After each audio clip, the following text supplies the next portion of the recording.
कर्म करना सबसे महत्वपूर्ण बात है और व्यक्ति को पूरी निष्ठा और विश्वास के साथ कार्य करना चाहिए, जबकि काम करते समय परिणाम का भय और फल की उम्मीद करना बेकार है।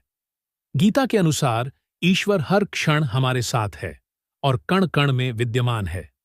गीता में कहा गया है कि क्रोध से भ्रम पैदा होता है, जो बुद्धि को विचलित करता है।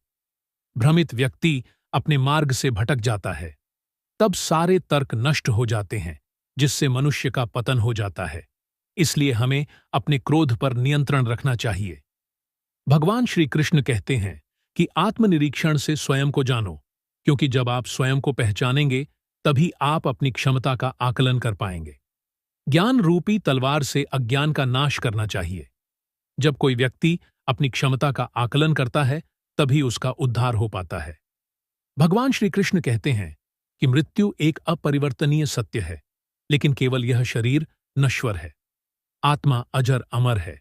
आत्मा को कोई काट नहीं सकता, अग्नि जला नहीं सकती और जल उसे गीला नहीं कर सकता। जिस प्रकार से पुराने वस्त्र बदलकर नए वस्त्र धारण किए जाते हैं, उसी प्रकार आत्मा एक शरीर का त्याग करके दूसरे जीव में प्रवेश करती है। मनुष्य के भीतर सुख और आनंद का वास है, लेकिन मनुष्य उसे स्त्री में, घर में और बाहरी सुखों में ढूंढ रहा है। मनुष्य इंद्रियों के अधीन है, इसलिए जीवन में विकार और परेशानियां आती हैं। करना चाहिए, क्योंकि वे मनुष्य को बार बार धोखा देते हैं।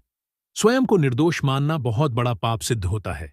जुआ, मद्यपान, परस्त्री गमन, अनैतिक संबंध, हिंसा, असत्य, मद, आसक्ति और निर्दयता, इन सब में कलयुग का वास है। इसलिए इसका दूसरा नाम घोर कलयुग है। मनुष्य को हमेशा अपने मन और बुद्धि पर भरोसा नहीं,